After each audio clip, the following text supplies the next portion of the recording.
That is the code for doing it. I'm joking. Have a good evening, ladies. Bye, bye, bye. Fine. We didn't want you anyway. Only joking. Bye. What else is going on? I recently changed jobs. I had to because my boss, he was a dick, right? Like he would always, like he found out I was a comedian, so he'd always make these like really shitty jokes around me.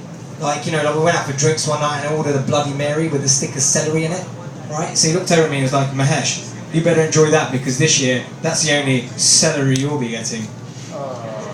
Yeah, I looked over at him, but I looked over at him and he was drinking a Sex on the Beach. And I was like, well, you better enjoy that because I met your wife.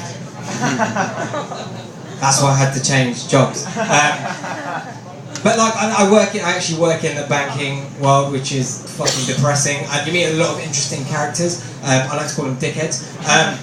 And like this one guy I met, he was like, yeah, I ride my Rari into work every day. And I was like, oh really? Well, I take the INI bus. I use my Katopus card. Eep eep. Anyway, bring it up to the stage. Our next act of the evening, it's her debut tonight, so make sure you give her a lot of support. Give a big warm hand to Christine! Woo!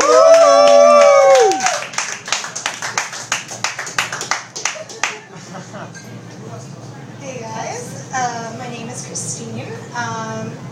It's my real name. Despite popular appearances, I am not from China or Hong Kong. I'm actually from Chicago. Anyone from Chicago? Woo! Yay! Go Chicago! Anyway, so it's funny because people who like from the States who you would think they're kind of educated or something, but they ask me and they're like, so like Christine is your like what is your real name? Like Christine. It's what it says in the birth certificate. Like.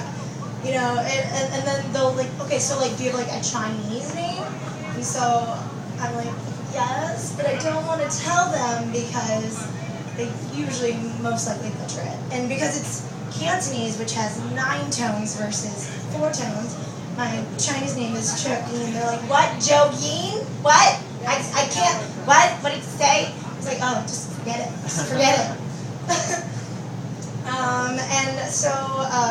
And it's funny because when I'm traveling, you know, I have an American accent, obviously, and so people are like, oh, it's funny because they don't seem to think that Chinese people have left China and gone to repopulate in other countries, and so when I say like, oh yeah, I'm from America, they're like, how? Like, like they don't think that they let people leave. I'm like, I don't know how they did, but they did it.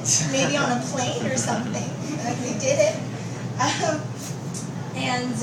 mean, there's like a billion of us, so they pretty much got like, my parents are from like the southeast end of China, so they pretty much got like bumped out of China. It was like, oh, there's too much of us, just gotta get out of there, go to another country. So I've been traveling for about 8 months now. And it's pretty cool, but there's a lot of things they don't tell you about traveling for a long period of time.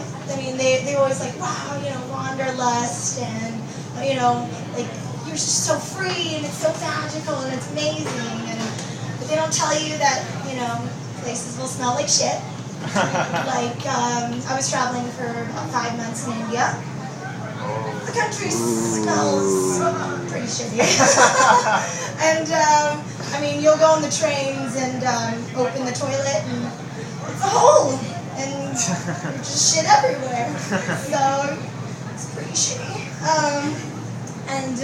So you encounter your fair share of toilets, different holes in the ground, and, it's been a magical journey.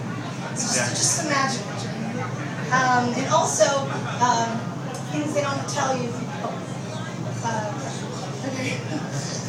Things they also don't tell you is having your bowel functionality is being reduced to that of an infant, or developing dandruff. Thanks for listening to me for my first time.